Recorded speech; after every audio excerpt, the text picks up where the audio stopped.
Ang i-discuss ko po ngayon ay yung CIS basics, the what, the why, and the how. So first po, what is Climate Information Service? So ang outline po ng pag-uusapan today ay una po, what is Climate Information Services? At this point, I believe na alam po natin what CIS is. No? So magbigay lang po tayo ng more details about it para po meron tayong common knowledge and understanding. Kasi ang goal po ng project na ito ng INREM in partnership with the Isabela State University and other SUCs and also with the national government agencies and regional offices ay makapag-produce tayo ng communities of practice. Therefore, ang kailangan po nating ma-identify first is to meet halfway. Ano po ba ang pakahulugan natin when we say Climate Information Service?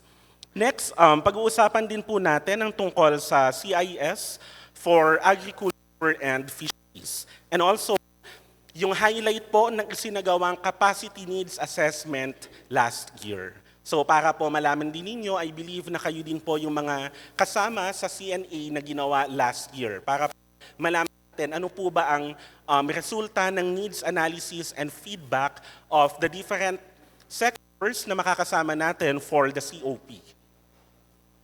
Okay, so what is CIS? So ito po, collection, analysis, and interpretation and dissemination of information related to climate, including data on temperature, rainfall, humidity, wind, and other factors. Ang ibig sabihin po nito, kapag gumawa po tayo ng CIS, marami po tayong prosesong pinagdadaanan. Kaunahan na po ang proseso ng collection. Possible po na isinasagawa natin sa ating mga LGU na kapag tayo po ay may mga nakuhang climate information from PAG-ASA, from other agencies, yun pong climate information ang ipinapadala natin na laman ng technical information ng ating knowledge products sa ating mga magsasaka, sa ating mga mangingisda. Ngunit ang gusto po nating mangyari sa kind of CIS na ating mapoproduce for this training is participatory at organic. Ang ibig sabihin po niyon, ang dapat po kapag nagdadala tayo ng kahit anong technology, innovation, or scientific information sa mga end user, ang maganda po, yung mga end user natin, like the farmers and fisher folk, will be the one to identify ano ba ang kanilang mga needs, ano ba ang mga specific, tailored information na kailangan nila. Kasi otherwise po, kapag ginawa natin yung top-down approach, alam naman po natin yun, ano? Yung top-down approach sa extension activity, ang tendency po is, ang tingin natin sa ating sa kabuuan ng mga magsasaka, ng mga mangingisda is, one size fits all. When in fact, iba't iba po ang kalagayan ng kanilang mga sakahan at ng kanilang mga palaisdaan at yung kanila pang personal na pangangailangan. So ang gusto po natin sa collection stage pa lang, sa pag-identify ng CIS, itong ating mga magsasaka at mangingisda, sila mismo ang magsasabi ng kanilang mga pangangailangan and at the same time, magbibigay din po tayo ng input. Kesa naman po, yung traditional natin noon na ginagawa. Pangalawa po ay analysis. Sa analysis po sa ating pagsasagawa ng CIS, dapat po ang mga data na makukuha natin from the producer ng climate data like the PAG-ASA, itatransform po natin to climate information. Kasi di ba may pinagdadaanan po ang mga information from data to information to knowledge to wisdom. So yung data po, yan yung nag-generate ng mga producer ng CIS. Yun pong mga data na yun naman po ang ipaprocess natin sa LGU at sa mga disseminator, sa mga translator, para ma-ensure natin na yung ma-receive ng farmers ay hindi na po raw data. Instead, ito po ay information na. Ibig sabihin ng information, processed data. And then, kapag po na siya ng farmer, they will have a knowledge about that particular climate information, and when they apply it to their farms, and if it is effective, then magiging wisdom na siya. So yung analysis din po, kailangan careful tayo dyan. Sumunod naman po ay interpretation. So minsan po, careful naman tayo sa collection ng kailang mga climate information needs. Okay po tayo sa analysis. In-ensure natin ang marireceive ng farmers at fisher folk ay hindi raw data, but instead information. Sometimes po, ang nangyayari naman sa isang CIS, yung knowledge product that we produce ay hindi po nai-interpret ng maayos ng end user. Maaari pong kulang pa sa explanation, textual component. Maaari naman pong sa visual component may problem sa design. Okay? So ganun po minsan yung nangyayari. Okay yung collection, okay yung analysis, but pagdating sa interpretation, nagkakaroon ng mismatch between the visual component and the textual component of the CIS and the knowledge products. Lalo po siguro kapag pure English or sobrang dami po ng technical words and jargons. No? Panghuli po ay dissemination. So very important din po ito sa CIS. Ang ibig sabihin po, we have to ensure na yung media na gagamitin natin is what the farmers and fisher folk actually prefer. No? At halimbawa po, in our goal to innovate and streamline yung lahat ng data na nakukuha natin, gumagawa po tayo ng mga website. However, yung interface po ng website, maganda siya for desktop view, for laptop view. Ang gagamit naman po pala, kung i-expect natin yung mga farmer na bisitahin halimbawa yung website, ang gamit lang po nila ay mobile phones. Ang website po pala natin, hindi maganda ang interface kapag niload sa mobile phone. So yung mga ganun pong cases, kailangan i-ensure din natin na itong mga media na gagamitin natin for developing our knowledge products ay also user-friendly. Okay? So in our series po of our discussion for this week sa ating training, sana po full attendance tayo hanggang Friday. Marami po tayong pag-uusapan patungkol sa proseso ng CIS. Okay? Next po, CIS ensures integrated network of knowledge among people which renders inclusivity and engages discourse, as well as calibrating the decision-making process to cater to different contexts. So that's why importante po na goal din po natin na makapagbuo po tayo ng COP or Communities of Practice. Kasi po, yun pong kakulangan ng ibang agency mapupunan ng sobra sa ibang unit po. Yung kakulangan po ng isang state university, maaari pong mapunan ng LGU. No? So ang goal po ng COP, makapag-facilitate tayo ng knowledge exchange, makapag-share ng experience at best practices, at ng resource support. Okay, so ngayon po, pag-usapan lang natin yung definition ng CIS na ginagamit namin sa project. Ano po? So kanina po, marami po kasing definition ng CIS. Para po sa project na ating ginagawa ngayon, ito po yung pinaka-focus natin. Climate Information Services encompasses the production, translation, dissemination, and utilization of information based on the past, present, and future climate and its impacts on natural and human systems. Kanina po, yung discussion ko ng CIS tungkol lang sa process.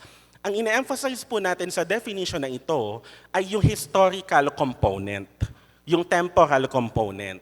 That kapag po gumagawa tayo ng CIS, which I believe alam nyo naman po, dapat nakaangkla din siya not only with the present data and the forecasted, but also what have we done before. Kaya po kanina sa presentation ni Sir Jeff, kaninang umaga, pinresent din po niya ano po yung mga pinagdaan ng typhoons last year, 6 po yung typhoons na yon, at ano po yung mga impacts ng typhoon na yon. Sa side naman po natin halimbawa sa LGU, what have we done for DRRM and for supporting local communities na maibalik nila yung kanilang kabuhayan. Kasi po, yung mga steps na ginawa natin before will also be a baseline data para malaman natin how to improve yung laman ng ating CIS. Okay po? So ang mga possible po na i-produce natin ay cropping calendar, risk assessment, climate scenario models, weather data and forecast, advisories and early warning signals, and research. So nakalagay po dyan, CIS play a crucial role in supporting vulnerable sectors, particularly in agriculture and fisheries. These services help farmers and fisherfolk make informed decisions, optimize productivity, and enhance resilience on the impact of climate change. So at this point po, meron tayong papanoorin na video, very brief lang naman ito, kung paano po nag-a-apply ang CIS sa agriculture and fisheries. In a warming world, changing climate conditions threaten livelihoods and ecosystems. Those hardest hit by climate change are food-insecure people with little means to cope or adapt. The number of undernourished and food-insecure people is on the rise after decades of decline. Key drivers of this trend include conflict, climate variability, and extreme events. In developing countries, climate-related disasters are responsible for 26% of damage and loss in the agriculture sectors. Now, more than ever, we need to act to support those most vulnerable. Timely advice and early warning systems can help farmers to prepare for and respond to climate impacts. The economic and social benefits of investing in prevention and preparedness are clear, with a cost-benefit ratio of 10 to 1. Advances in technologies and innovation provide new opportunities for the dissemination of alerts and advisories to farmers and rural dwellers to make sure the information reaches those most vulnerable, including women and youth.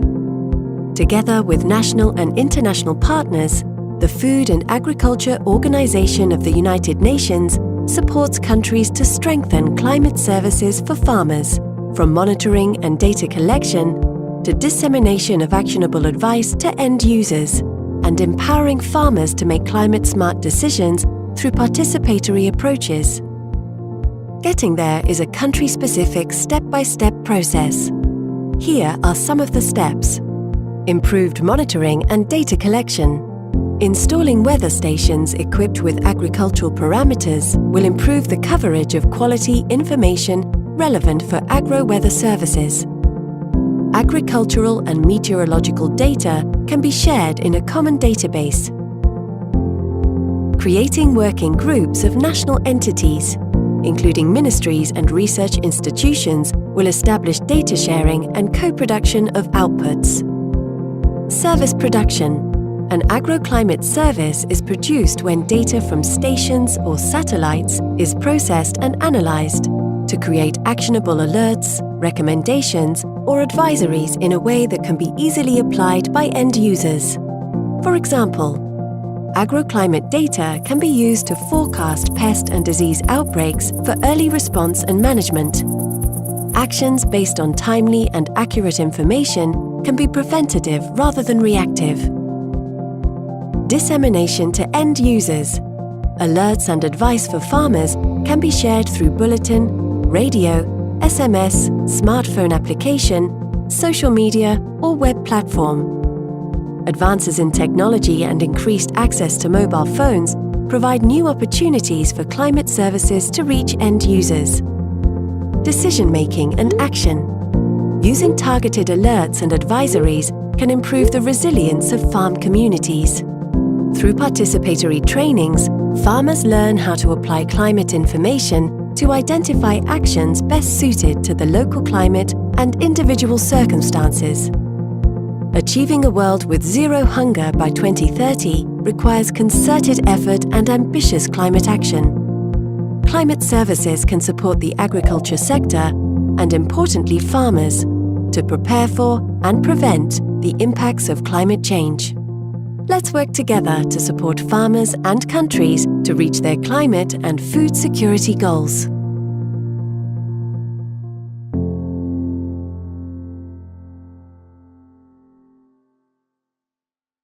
Alright, so yun po ang possible application of CIS sa ating mga fisheries and agriculture. So at this point po, pag-usapan naman po natin ano po yung result ng needs analysis na isinagawa po ng INREM kasama po ang iba't ibang sektor. Ano po ba yung capacity needs assessment results na ginawa po namin? Kasi kailangan po natin, if we want to establish a COP at gusto po natin na magkaroon ng network of experts and policymaker para po sa pagsasagawa ng CIS sa atin dito sa Isabela and also in Region 2, we make sure that po lahat at lahat po ng perspectives nila ay included. So ito po ang isa sa mga result ng CNA. Una po pinag-usapan, ano po ba ang gampanin ng bawat stakeholder na makakabilang sa ating COP?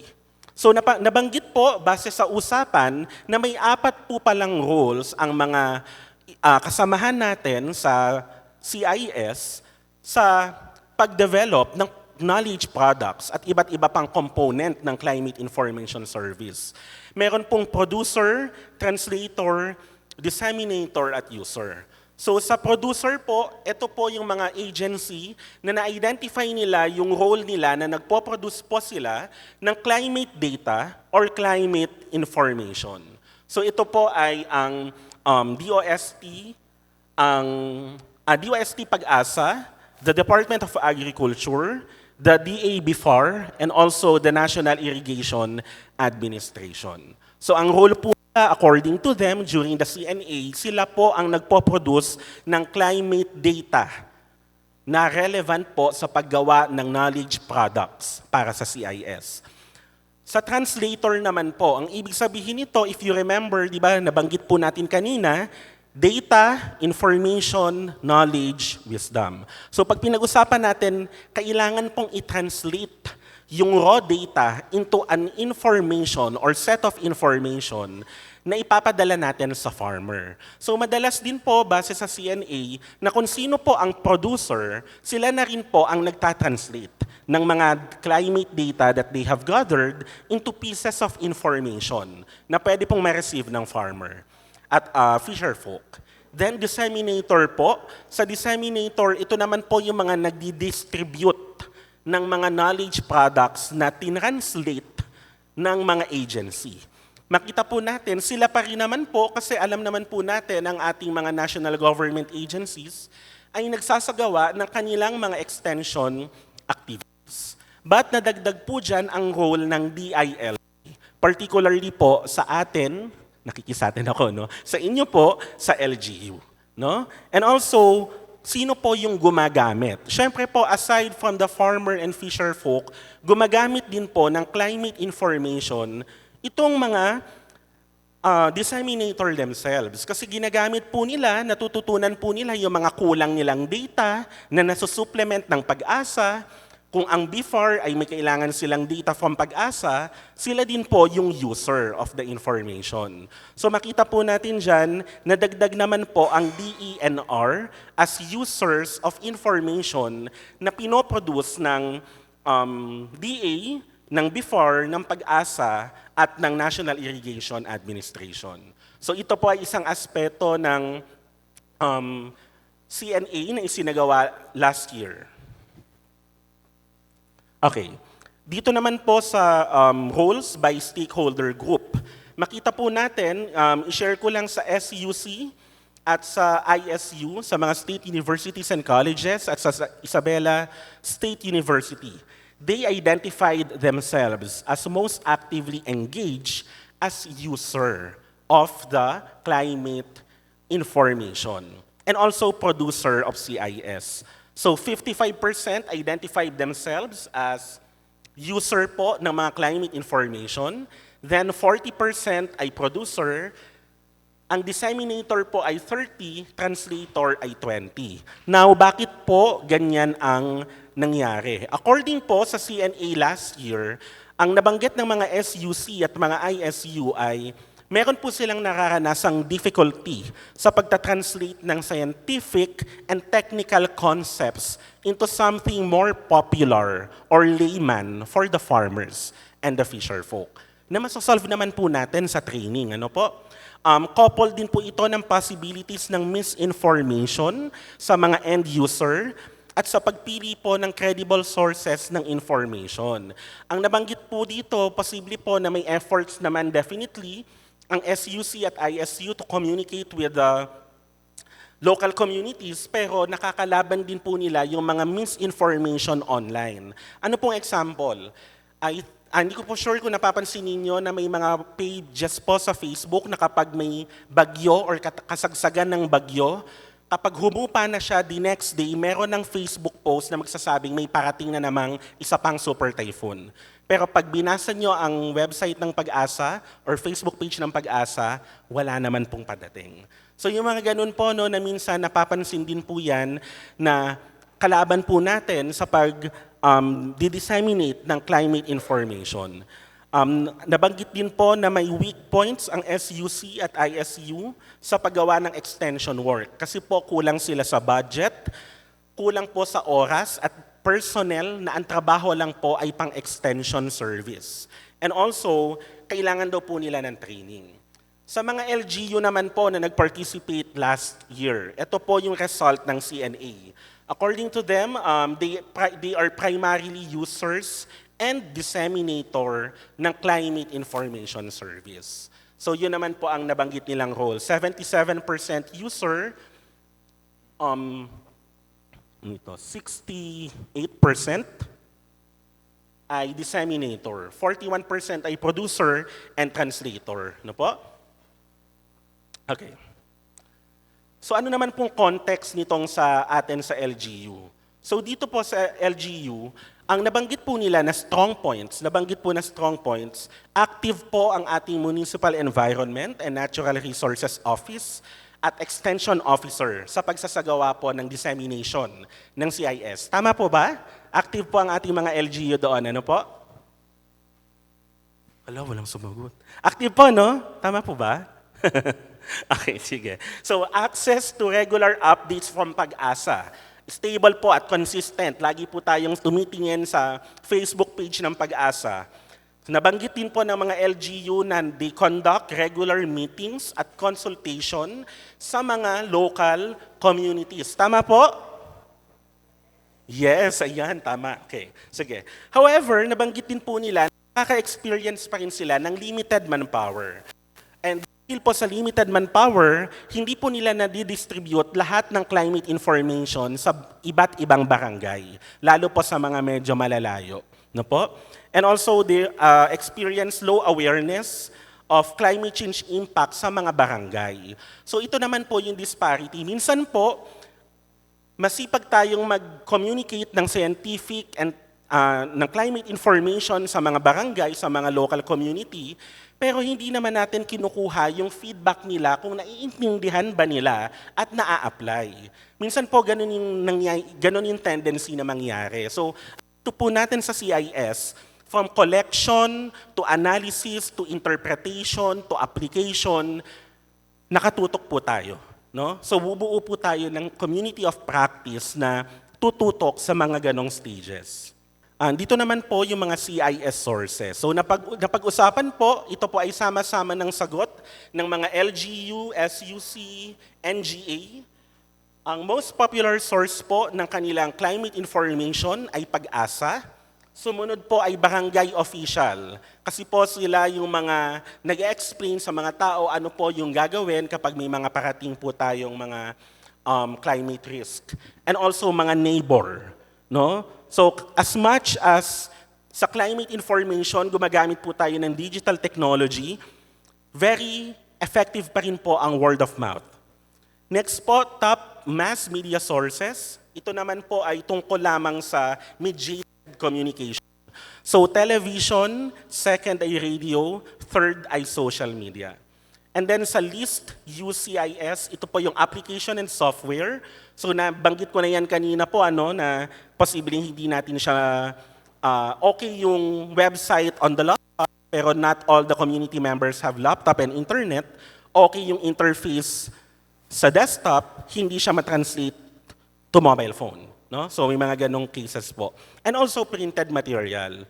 So sa printed material, Dati po gamit na gamit yan, di ba? Mga printed material. Nagpo-produce po ang mga national government agency ng mga comics nila. Siguro po, dahil sa generation na rin ngayon ay medyo mas nasanay po sa infographics. Ganun po siguro, no? So ngayon po, yung mga local challenges based on FGD finding. So, dito po, number 1, yun naman pong mga nakausap na mga fisher folk, according to them, they encounter significant challenges in accessing the CIS. And they ascribed it po to limited support from LGUs before or PAG-ASA. So I understand, no, binanggit natin kanina, ang strong point nating mga LGU ay nakikipag-communicate tayo with them. Pero hindi naman po naiiwasan na may mga members din po ng fisher folk na hindi natin nakakasama or nakakausap. So baka po sila yung time na yun ang nakausap or na-include for the CNA. No? Pangalawa po, within irrigators associations, not all members receive trainings, indicating disparities in knowledge dissemination and capacity building among stakeholders. So somehow understandable po ito kung kulang po tayo sa budget, hindi po natin maisasama lahat ng member ng IA.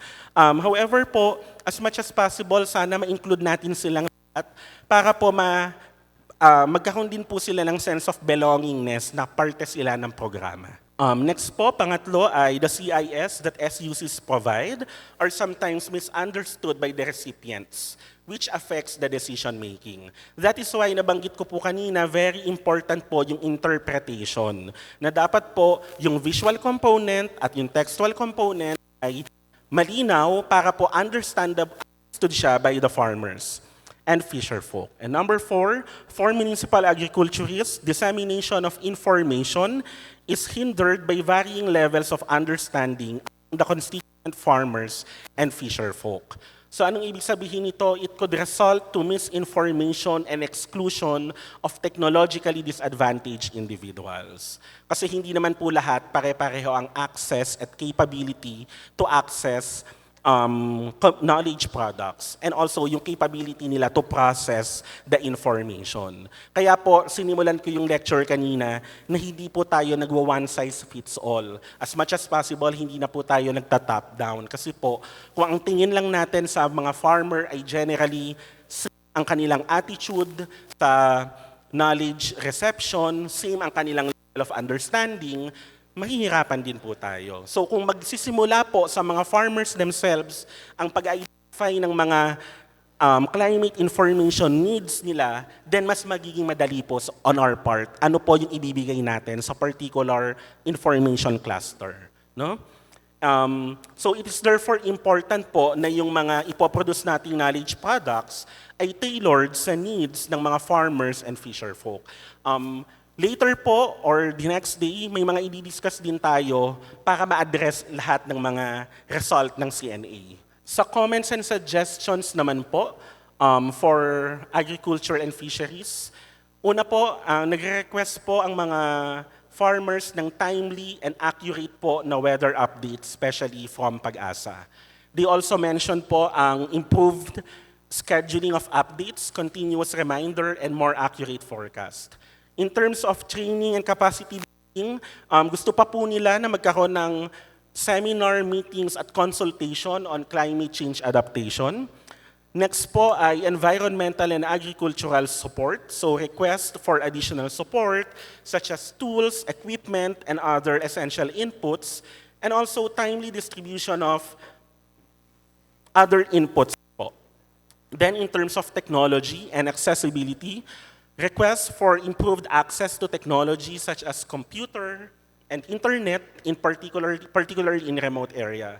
Dun po sa susunod na topic natin na i-discuss ko, may ipapakita po akong video doon na yung isang local government, nag-provide talaga sila ng cellphone doon sa mga magsasaka. Pero dati pa po yung video, so hindi naman po natin sila bibigyan ng iPhone. Kasi po napakamahal naman. So, nag-effort po talaga ang local government nila. No po?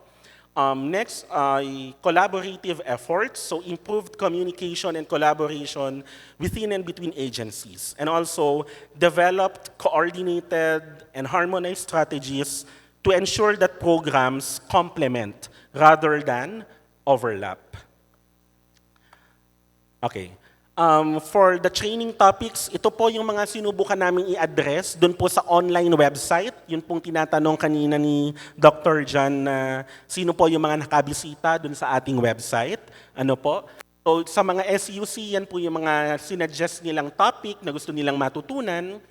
Ganyan din po sa NGA. For the LGU, ang nabanggit po last year ay Basics of Climate Change Mitigation and Adaptation Strategy, Interpreting Climate, Weather Data, and Forecasting Techniques, Climate Smart Agriculture, Agroforestry, and Early Warning Systems, and IEC Materials, Web Development, and Community Resilience Training.